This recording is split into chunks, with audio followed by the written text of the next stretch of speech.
Go for it. On your YouTube channel. Shechiyanu v'kimani yiganu lazman hazeh. Blessed of all of us to reach this occasion today. For all of those who can move to Eretz Yisrael, please do. For all those who can visit Eretz Yisrael, please do. And for all those who can donate to Eretz Yisrael, please do. That's all we can do in this time for beloved Eretz Yisrael. January 1st, 2003. I was in Orlando, Florida, home of Disney World, the Orlando Magic, and 20,000 Jews.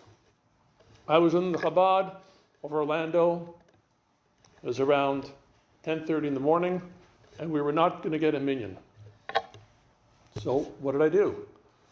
I thought this has probably happened a lot of times to a lot of different people. So first thing I did, I picked up the phone, I called my Rabbi in Toronto, Rabbi Moshe Stern, who used to be a chair at Tefillah. And he said, by the letter of the law, you can say Kaddish all day. So make sure you say it by Mincha. So I did that. I kept trying to get a minyan in Orlando, but they have a strange custom I found. They only start Mincha once Disney World is closed. Then you get a minyan. Otherwise, you're scrambling around. You're looking at everybody in Disney World. You're Jewish? No, I'm Mickey Mouse. Okay, it was really hard. So I decided to write letters to Chabad, OU, Aisha Torah, all the different organizations. And I can give me back some stories. And I came back with a book, which did quite well, a book called Living Kaddish. Why did I call it Living Kaddish? For two reasons. First of all, anyone who's saying Kaddish knows that for 12 months, for 11 months, you're basically living the life of Kaddish. You say Kaddish in the morning, you say Kaddish at night. You look at your schedule to find out how you can get a minyan in. And second of all, you're basically keeping that person living by saying Kaddish. Quite often, a lot of people come to shul are not as observant as their parents or grandparents they're saying Kaddish for. So by you saying Kaddish, you're keeping that person's memory alive. And we'll get into the situation today where we have to say a lot of Kaddish, unfortunately. So the book did quite well. Say maybe 5,000 copies in English, maybe 3,000 in Russian, which we have right here. It's in Russian, as you see. And anyway, going forward, we also did one in Spanish, by the way. Going forward, turn it off. Going forward, my dad, who's a survivor, during COVID, reached 100 years old, 2020. And it was during the time it was, you couldn't see him, so we went behind the glass wall, said, Mazel Tov, whatever it is. And then he said, okay, I'll give you an extra year. He reached 101. 101, we had a little party, and then Sukkot passed away at 101. And I said, this is time for another book. Because a lot of people during COVID, I'm busy, I can't come, and there's Zooming, and I'm not sure, and we'll see, It's not like it was before COVID. So I started writing stories. I got some good stories from Rabbi Pesach Krohn of New York. I got quite a few other stories that I hadn't used before, and other stories where I had been. I had done Shliach Tzibor in many cities around the world. Been to Mexico, Curacao, and I'll put some stories in there. So put the stories in there, got them through, got a publisher in Israel. Little did I know, in the last 15 years, Amazon takes over the whole world. Unfortunately, Amazon. Is it online? I said, no, it's not online because I don't want you to have it on Shabbat. I want you to have a physical book. So here we have this beautiful book called Kaddish Around the World. You don't have to travel all the world. You get Kaddish around the world. There's 18 countries in there, including Bahrain, Saudi Arabia, New Zealand, Nepal, all people who have done there. So I'm going to share with you a couple of stories. And I'd love to hear your feedback. And if there's time, I'll give you another story. The first story, we're a Sephardic shul, so I'll tell you the first story that happened to me. It's called Kaddish for the Rambam 900 years later.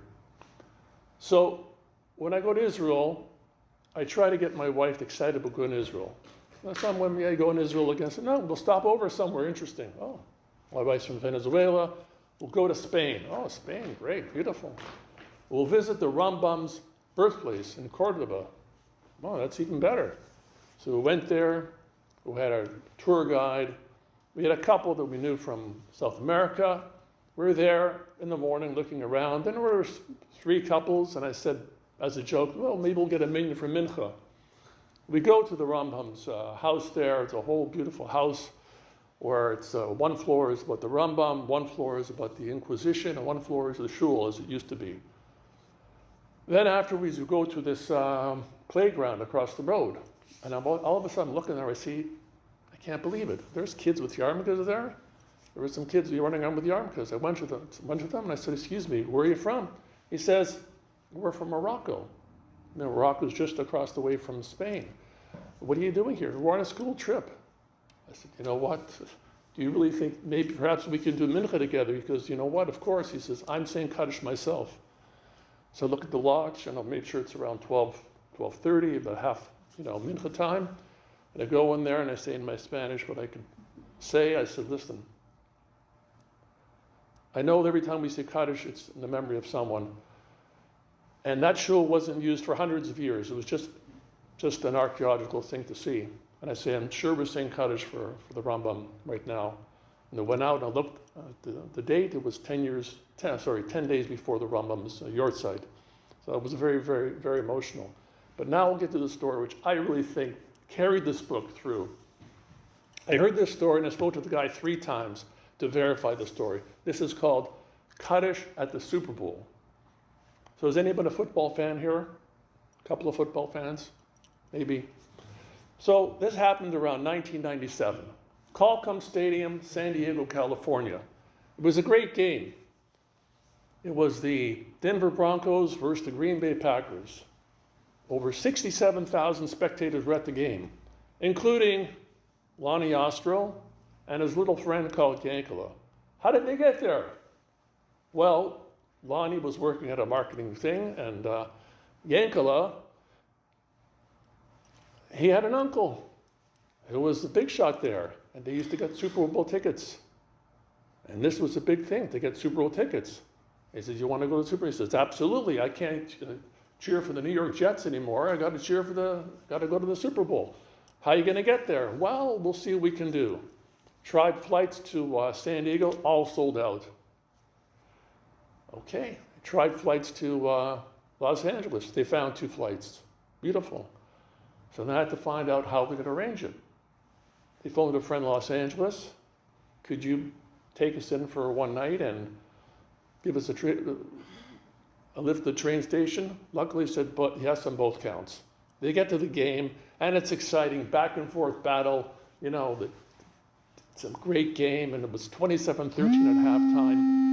And then just as halftime show was beginning, little Yankala was a little challenged, let's say. So at the same time, he was saying Kaddish for somebody, but he didn't tell Lonnie that. He says, Lonnie, what is it, Uncle? Well, you know what? Remember, I have to say Kaddish now. You have to say Kaddish. Okay, well, let's wait till next time. He said, no. You don't understand. There's got to be a minion here. Probably even more. Lonnie says, okay, you really mean it? He goes, yes. Okay. They start looking around. They see one go with the yarmulke. Okay. He goes again, walking around, and all he finds people with baseball caps and these cheese hats, which the Green Bay Packers always wear. They wear these cheese hats. He's thinking like this, and this guy's saying, we still need a minute. He goes, okay, watch what I do. Don't say anything, watch what I do. He goes up to the security desk, lost and found. And they're like this, yes, sir, how can I help you, sir? And he gets in his most excited voice, most nervous voice. He says, please, sir, you got to help me. You got to help me. It's emergency. Relax, sir, calm down. What's the problem? We lost our little brother. Our little brother, we can't find him anywhere. Okay, relax. What's his name? His name is Mincha. Mincha, okay. And his last name? Service. Mincha Service. Can you spell that, please? Sure. Mincha. S-E-R-V-I-C-E. Okay, sir, wait a second, see what I can do. Less than a minute later. Ladies and gentlemen, your attention, please. Would Mincha service please come to the Lost and Found? That's Mincha service at Lost and Found. Within 5 minutes, 14 people were there doing the Shemona Esrei for Mincha service. By the time he finally said Kaddish, there were 27 people with him doing the service. He's going out, and the guy from the, I get so moved hearing this story and saying it again, because the guy from the Lost and Found looks at him and says, well, sir, did you find your little brother? He says, you know what? More little brothers than you can ever imagine. And he says, well, sir, who do you like in the game today? He says, it doesn't matter. Mincha service was the real winner. I'll tell you another story which really moved me. This is from the first book. This is called 16-Month Kaddish. And this was told to me by a shaliach who heard it from the rabbi there. There's a city in Israel called Ramat Gan. And the rabbi there at the time his name was Rabbi Nachum Cook. He was the great-grandnephew, he's the grandnephew of the chief rabbi, former chief rabbi of Israel, Rabbi Cook. And in his shul, there was a guy who came in. I think he lost his mom. She was in Romania. There was no minyan there. So he decided he was going to start saying Kaddish. And he wasn't that observant, but he said, I'm going to take it seriously. He's going to come. The first month, he's there every day. The second month, he's already learning how to say the prayers, and he's getting pretty good at it. By the fourth month, he was the guy, the first one to come and the last one to leave. 6 months, 7 months, he's there all the time. 8 months, 9 months, the guy, he doesn't miss a Kaddish at all. 10 months, 11 months, he's the guy. He's always saying Kaddish. 12 months, 13 months, he doesn't miss the Kaddish. 14 months, you get the idea? 15 months, 16 months, he's still saying Kaddish. Well, after a while, you see him talking to some people in the back. And he approaches the rabbi, and he says to him straight out, Rabbi, what's the story? He says, do I have to say Kaddish anymore? Some people say I don't. So the rabbi looks at him and says, come back in a week and I'll tell you the answer. A week? I need some time to think about it. After a week, he goes to shul, asks the rabbi straight out, Rabbi, what's the answer? Do I have to say Kaddish or not? And everyone's looking at him just like you're looking at me. What's going to be the answer? If he says yes, well, he's not telling the truth. And if he says no, it's goodbye Charlie. He's lost another guy. He says to the fellow, my dear friend, he says, by the letter of the law, you don't have to say Kaddish anymore. However, there's one line you have to say. That line is, Yehei Shmei Rabba Nevarach La'alam Almei Almaya. May his great name be blessed for ever and ever. When I heard that story, it changed me. You know, you come late to shul, you come early to shul, whatever it is, you have to leave. You make sure you say it. You're going to go to minhag, you make sure you say that. And by the way, that is the main line of Kaddish. It's an exact translation, it's an almost exact translation in Aramaic from the line that Yaakov Avinu had exchanged with his sons. It was in Egypt, and Yaakov Avinu was on his deathbed. And the sons came to him and said, we want to show you, Dad, that even though there's a lot of bad things going on in Egypt, we haven't given in to their idolatrous ways. We still believe in Hashem. So they said, Shema Yisrael, because Yaakov's name was Israel at the time. Shema Yisrael, Hashem Elokeinu, God is our God. Hashem Echad, God is one. And with that, Jacob answered, Baruch Shem Kavod Malchuto Le'olam Poed. Blessed is his great name be ever forever. So, there's lots more to say, but I want to say some things from the heart. You know, this last year has been very, very, very challenging for everybody, very hard. And when I came up with this book, I answered an ad. There was an ad in Mishpach about how can you help out the people in Israel. And I volunteered, and I was asked to say Kaddish for the victims of October 7th. And we just finished it, I think, at the end of August.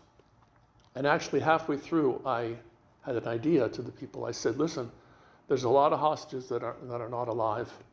We should have them in mind too. And they said, yes, of course, go ahead. So there's a lot of noise from the rest of the world. A lot of screaming, a lot of noise. There's always noise, this and that. But I want to say one thing too.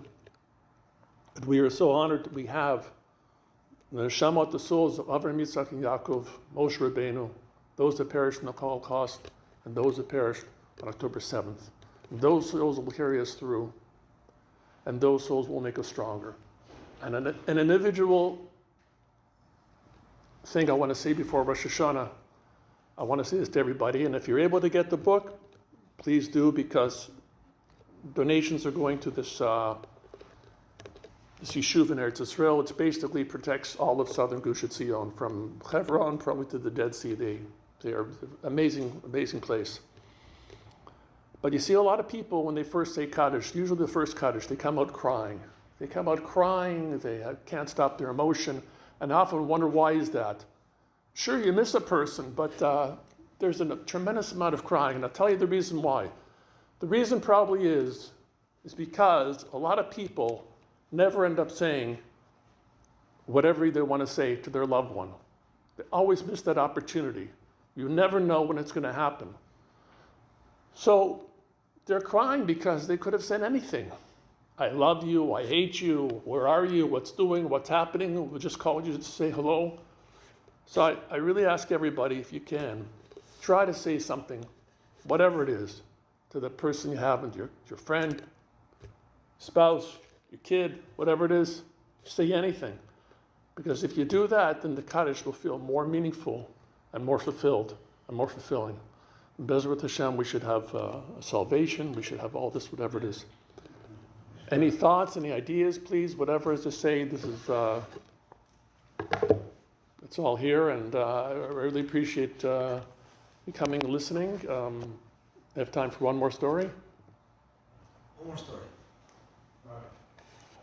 Well, I'll tell you what, I'll combine them all in one, just so you know what stories to get. It's a rabbi in Aish Torah called Rabbi Berg. I attended Aish Torah 40 years ago. And he was asked to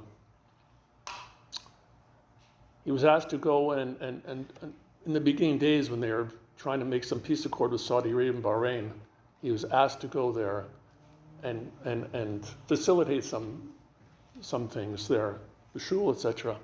And he said, the only way I'm going to come, he said, if I have $1 million, because I have to say Kaddish for my father. They ended up going to Medina. He got $1 million together in the shul, in the hotel rather. And the title of the story is basically Medina's first Kaddish in 1,300 years. They didn't have $1 million there in that long. So thank you very much, everybody. Gebar Kasima Tova. Thank you all. Appreciate it very much. Look forward to talking to you some more. Thank you. Thank you so much. All the best. Sure, please.